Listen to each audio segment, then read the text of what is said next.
Hello, everyone. Welcome back to Speletons. I'm Zinker. He's Derek. This is Pokemon Uranus. Ha! So I solved a dilemma that Okay. we had previously discussed at some point. I think it was when I was in Connecticut. Okay. We may have talked about it on the show too before. I don't know. I'm not sure. I determined where the ambulance is going. What? You're not this random offshoot ambulance that he offhandedly mentioned. Like, I wonder where the ambulance is going. And we had a discussion about it for a minute while driving in the car. And that's about all I remember of it. Because it's not that important. You spent so long trying to figure out where that ambulance was going?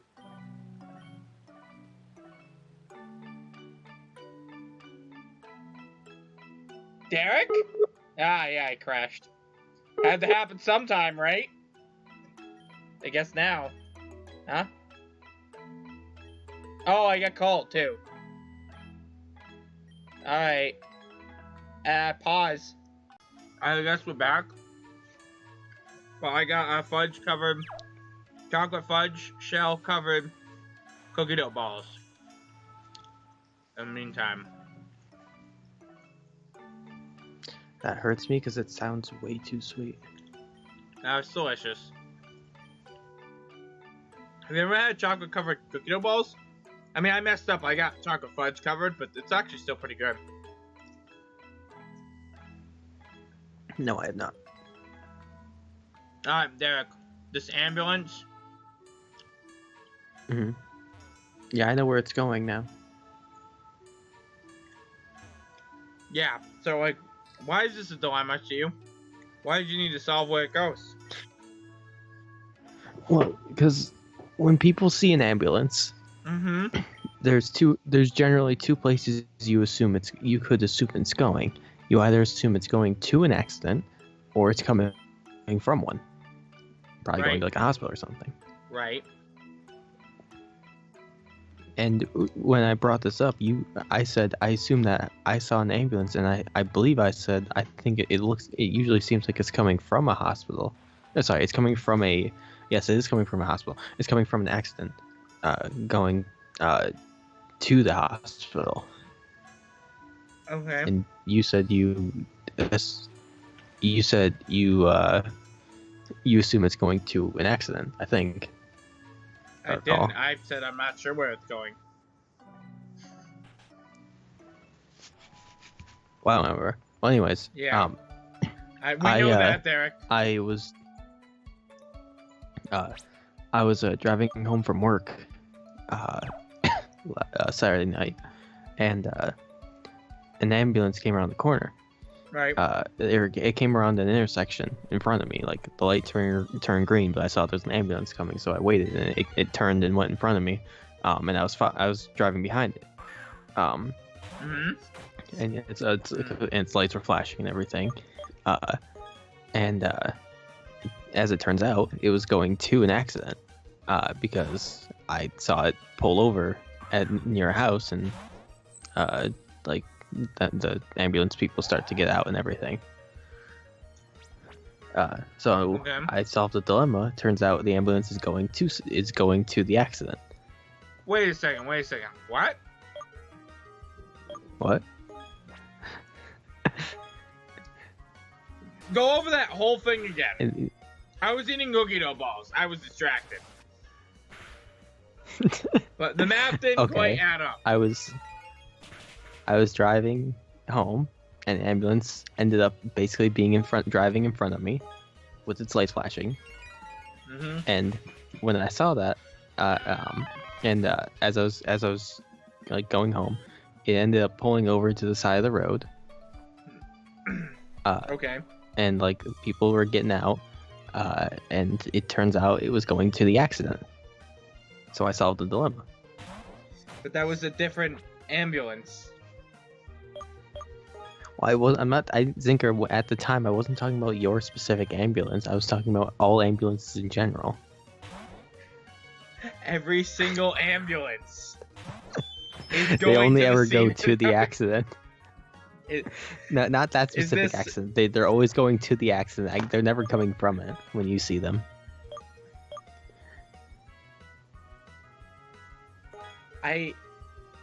Anyhow, Derek, it's funny that you should bring up this ambulance, because after you left, I actually looked up a news article on.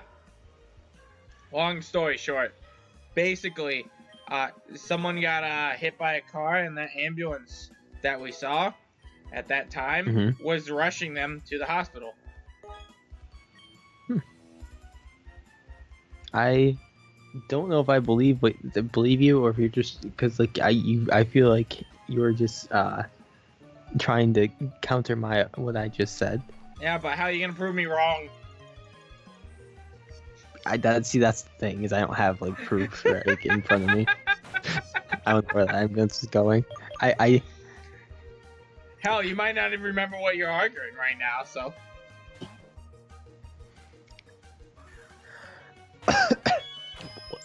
If I claim that I don't remember what I'm arguing, that means I change my point to agree with you, then take over having the winning argument. No, because then you'd be disagreeing with past Derek. Well, but he's wrong. Yes, Derek, I know.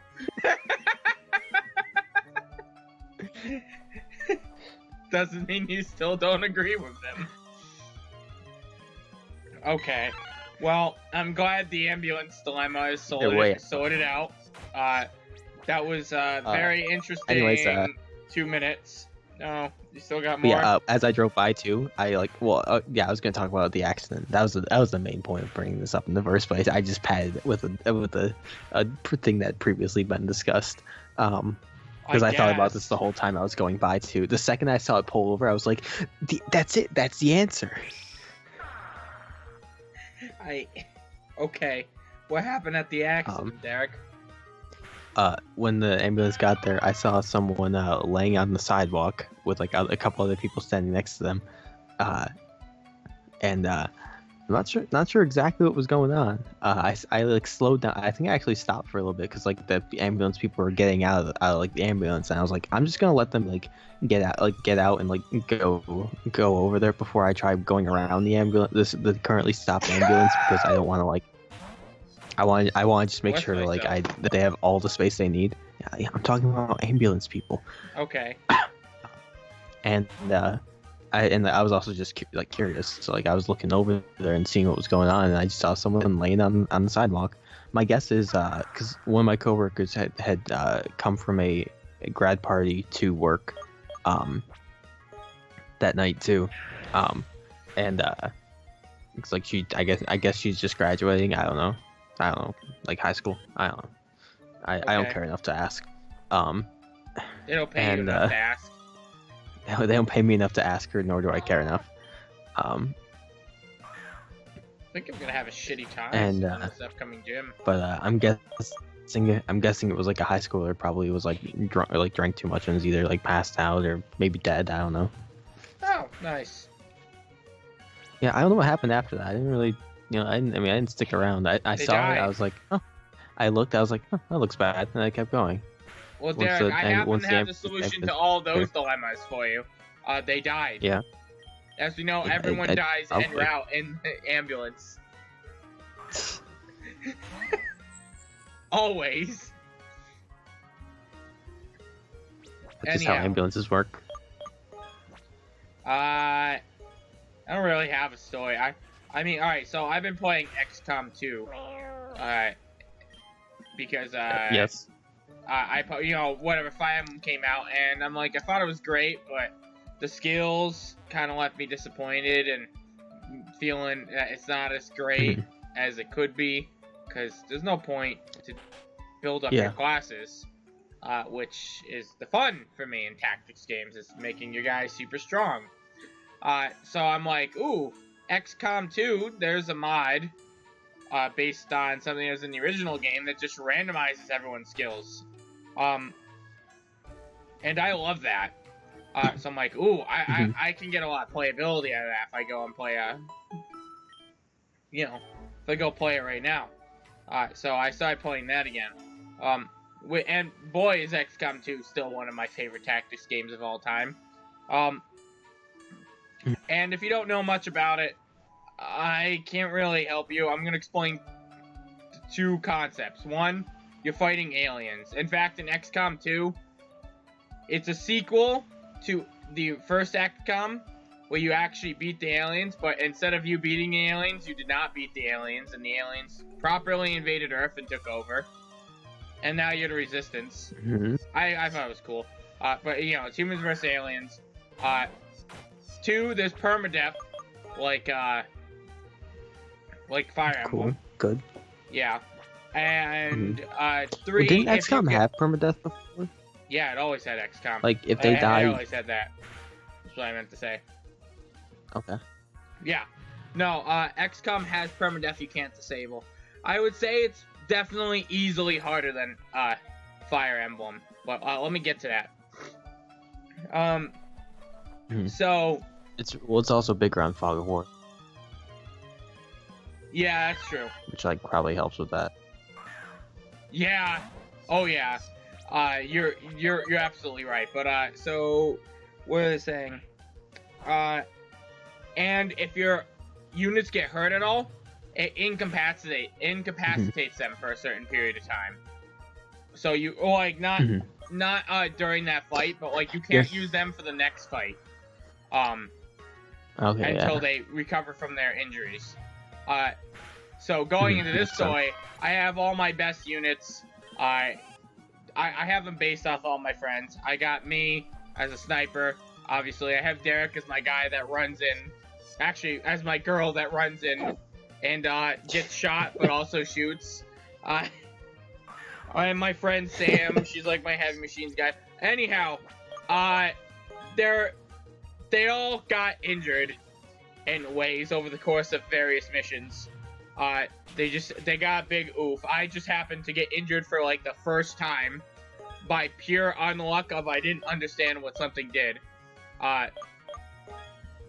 And then, so that's cool. And then, but I'm like, it's fine. I'll just run with my guy, you know, whatever guys I have. I'm sure I have some of my strongest guys. I had one, my medic, which is Alicia, actually. It's very funny.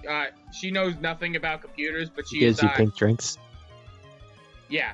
She knows nothing about hacking, using computers at all, and she's essentially my medic hacker, because that's how it works in XCOM. And so it's absolutely funny.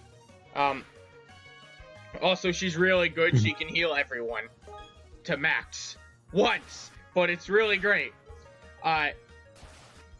Everyone else was injured, which would be fine on like a normal mission, because it's only like a few troops that you have to fight. Nope. My next mission is one of the more difficult ones.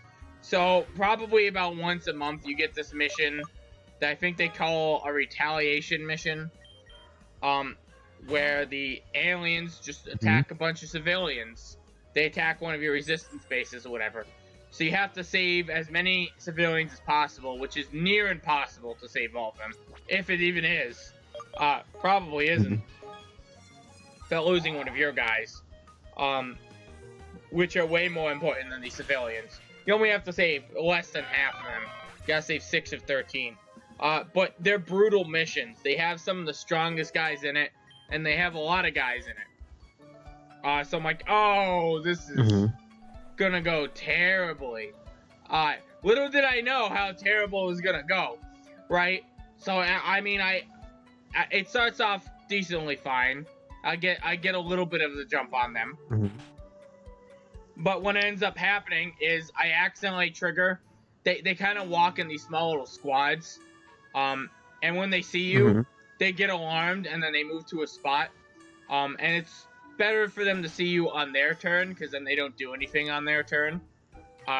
Anyhow, I trigger like 2 of them on their turn. But then I have one turn to like basically 2 squad. I'm early on in the game. 2 squads of enemies Mhm. like that is enough to kill me, or kill all my guys. Because in XCOM, the more there are of them, usually depends on the guys, but the more there are of them, the more fucked you are. You want to make sure you Mhm. always outnumber them. It's not like Fire Emblem. It's the exact opposite of Fire Emblem in that regard. So that already screws me. There's a robot unit. I'm like, okay, I have 2 hackers, so my only choice is to try and hack this robot. I succeed in. There's actually 2 robots, but I hacked this one robot that's in the. He's literally on the rooftop pointing at one of my guys that he basically near killed. They had 1 health left, on the previous turn, and then so I hack him. Hacking this guy happened to put him. He puts it on my team, which of course Mhm. happens to expand his vision. So he happens to find the last 2 squads in this mission, triggering their spawns Mhm. and sending them all over. One of these guys is called a shield bearer, and what he does is he punches his fist and he slams into the ground, and then everyone has shields on the enemy team, which is an extra 3 damage, which is a lot in XCOM terms. Mhm. So basically, I have to do wicked large amounts of damage, and oh man, dude. I would compare it similarly to getting out of this fight unscathed as to playing on the Lunatic on Fire Emblem. The difference being Okay. that I was on the actual easy normal difficulty, and it's sort of like a very situational. But I have like literally the entire enemy base pointed at me. I got out of it. I don't really know how I did. It involved me shutting down the other robot and fleeing and hoping that I would not die. It was a lot. It was a difficult situation. I'm just really trying to paint that I was royally fucked in that situation, you know? And I was. Mhm. It's fun. Sounds it. I've been kind of convinced that maybe we should just do XCOM for the show, which I think we will. I have a plan for it. It'll be fun. But we'll wait till we get there. I'll explain what's gonna happen. But anyhow, yeah, that was basically it. It was ridiculous, dude. Okay. I had to juggle so many enemies. I don't know. Yeah, Fire Emblem's. I mean, I've had that to come up a lot in Fire Emblem, especially there are a couple of instances in this most recent one, or in 3 Houses, where reinforcements show up, and luckily, as it stands currently, on reinforcements don't move on their turn, like the turn they show up in 3 Houses. I wouldn't be surprised if if when they add Lunatic, if on Lunatic they move the turn they show up. But because like I think they did that in Echoes. They did that in one of the games. I don't remember which one. Reinforcements Where is Lunatic. kind of funny in XCOM because it shows you where they're gonna drop a turn before, and you can do this thing called Overwatch. So the moment someone moves, you take a shot.